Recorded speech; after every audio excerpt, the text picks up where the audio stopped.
Mass migration into Europe is by far the biggest issue since the Second World War.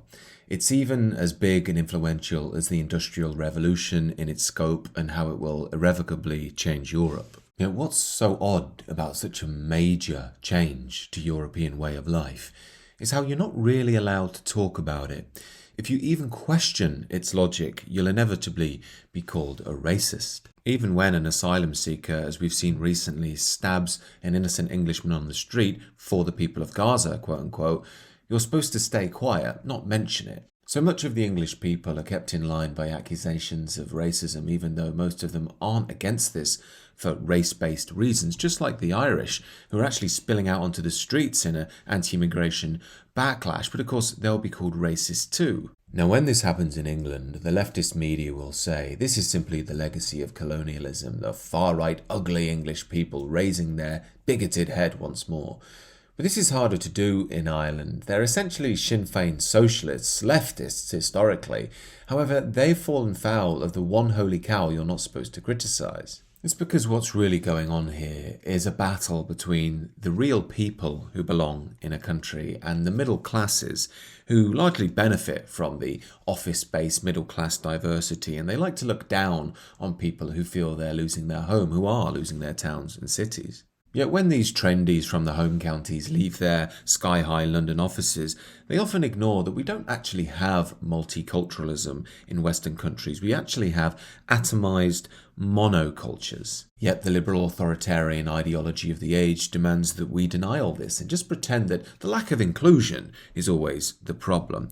Now, it might surprise you to hear, like many Brits, I think, I'm not actually fundamentally against immigration. I think in manageable numbers, it maybe can offer some benefits to a country. But the problem is it's completely out of control and it's completely undemocratic at this point. When immigration is so high, it's starting to drown the host culture, and you're supposed to be pleased about that. I think things are going too far, and it gets even more bizarre. When people do raise the question, they're not even really allowed to ask it. But why is that? Now, many people online claim that this is all down to a shadowy power structure, some people pulling the strings behind the scenes.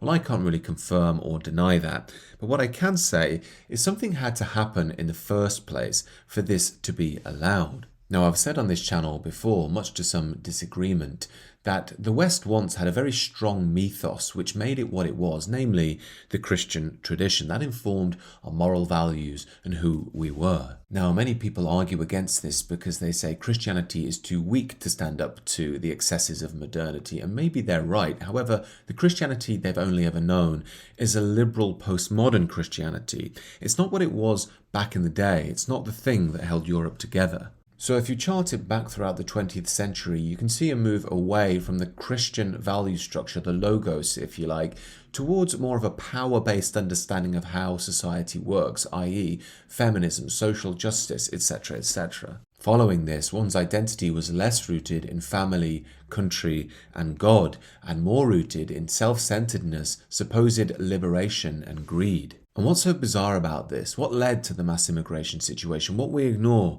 so much is there is an unholy alliance between the two forces of materialism.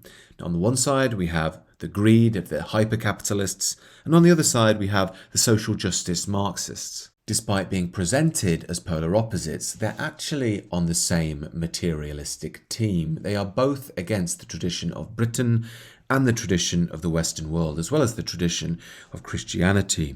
So while we see blue-haired people out in the street protesting, calling everybody a racist, if you have a problem with mass migration, they're actually doing the bidding of the hyper-capitalists. Of course, with their Che Guevara t-shirts, they think they're fighting that very thing, but they don't understand what's truly happening.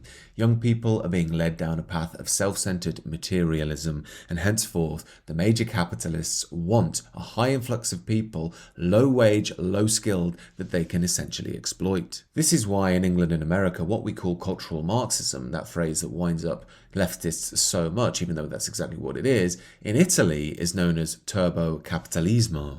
This is why the revolutionary socialism of the left and the Thatcherism of the right doesn't really answer the problems that we face, because they're both materialistic doctrines, and what the people in the West truly crave is the reigniting of their soul. Now, while I can understand people's desire to vote for reform in the upcoming election as some sort of protest vote against the Tories who've betrayed them, ultimately this is just more Thatcherism. Richard Tice seems like a nice enough person. Farage is very charismatic.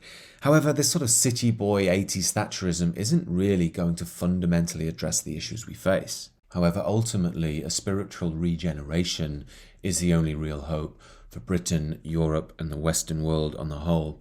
That can only really happen after a collapse. That's how death and rebirth tends to work. It's in chaos that one finds himself. This is why personally, when I see people online or in the streets getting angry and yelling at people, I don't think that really helps at all. It just backfires, and the liberal elite then use that as some evidence of how toxic anyone is who has any problem with immigration. As I've said before on this channel, if they're making you mad, they're manipulating you. You're best off staying calm and sober and being ready for the reawakening. These are just some of my thoughts. However, do let me know what you think down below if YouTube will let you.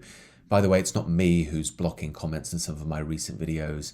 It's YouTube. It's done it to me and several other channels in a similar space who don't go along with the liberal orthodoxy. So please do comment if you can, and do consider subscribing.